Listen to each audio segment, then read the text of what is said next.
We provide you the platform to turn your dreams into reality. Give wings to your aspirations with KR Mangalam University. Operation Sindoor इस नाम से पूरी दुनिया वाकिफ हो चुकी है और हिंदुस्तान के शौर्य को पूरी दुनिया पहचान भी चुकी है। भारत ने पाकिस्तान को बता दिया कि जब चाहेंगे तब घर में घुसकर मारेंगे। पहलगाम में पाकिस्तान ने जो जुर्रत की थी, भारत उसका हिसाब अब पूरा कर चुका है। चलिए आज आपको दिखाते हैं AI यानी कि आर्टिफिशियल इंटेलिजेंस की जुबानी ऑपरेशन सिंदूर की कहानी।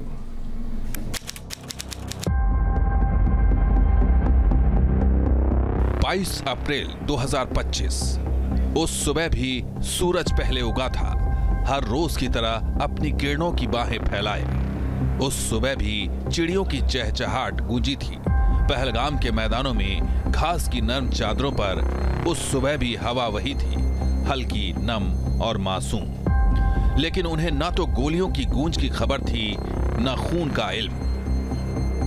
उस दिन भी घोड़े चले थे पहाड़ी पगडंडियों पर, सैलानियों का जत्था निकला था चेहरों पर मुस्कान सजाए। हर रोज की तरह कोई देवदार से बात कर रहा था, कोई कॉफी की प्याली के इंतजार में था। पैसरन घाटी में सैलानियों की खिलखिलाहटें गूंज रही थीं। अचानक घने जंगलों में सरसराहट, पेड़ों की ओट से पाकिस्तान से आए आतंकियों की फौज निकली।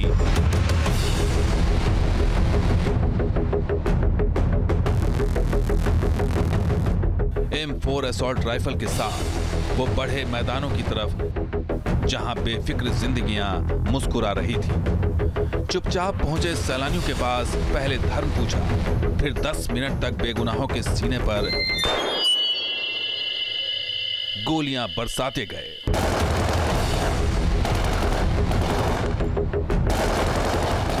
सैलानियों की खिलखिलाहटें दर्द में बदल चुकी थीं।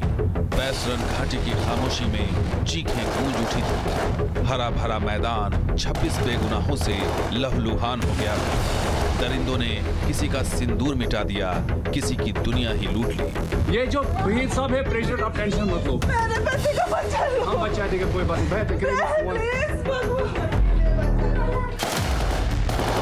बेगुनाहों की चीखें भारतीय सेना तक पहुंची, लेकिन जब तक वहां पहुंचते जंगल से आए दरिंदे जंगलों में ही खो चुके थे।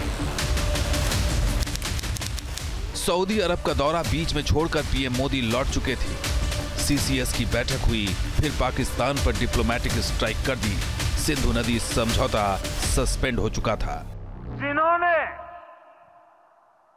ये हमला किया है, उन आतंकियों को और इस हमले की साजिश रचने वालों को उनकी कल्पना से भी बड़ी सजा मिलेगी। 14 दिन तक खामोशी रही। बैठक पर बैठक हुई। पीएम मोदी के साथ टेबल पर आर्मी भी आई, एयरफोर्स भी और नेवी भी।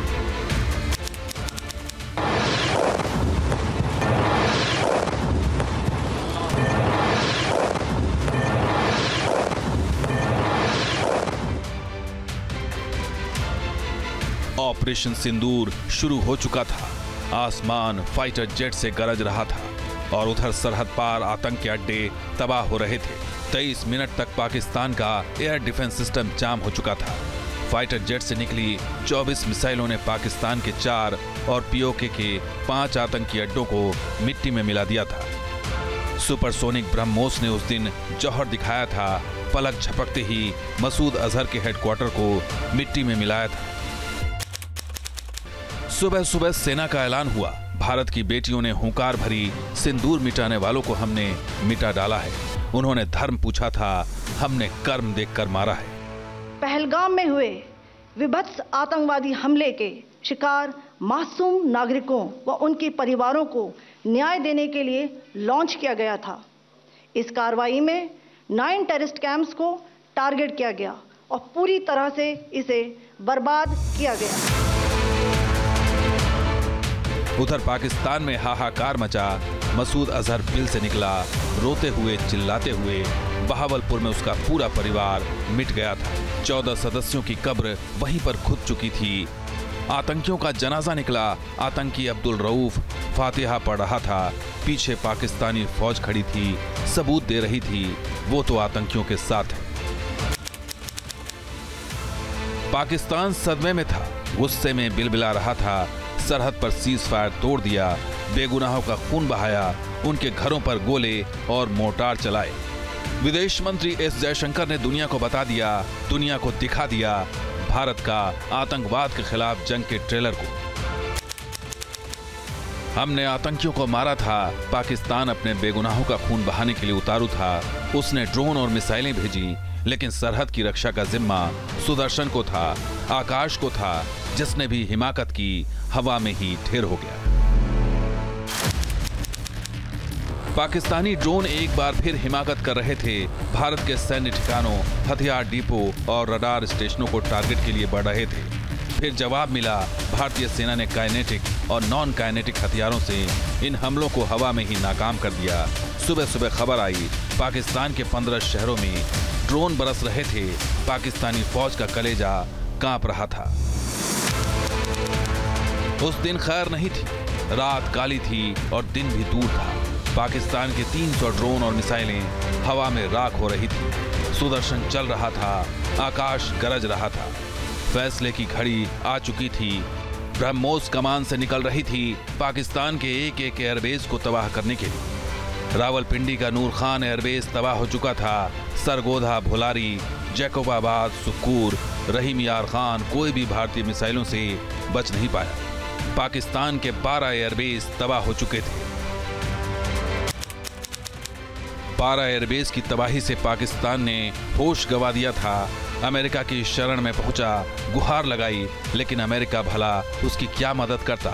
रास्ता नहीं दिखा तो पाकिस्तान के डीजीएमओ ने दोपहर 3:35 पर भारत के डीजीएमओ को फोन किया, सीज फायर की गुहार लगाई। रोते गिड़गिड़ाते पाकिस्तान की हालत देख भारत ने तरस खाई और पलटवार रोक दिया। Director General of Military Operations of Pakistan called the Director General of Military Operations of India at 15:35 hours earlier this afternoon.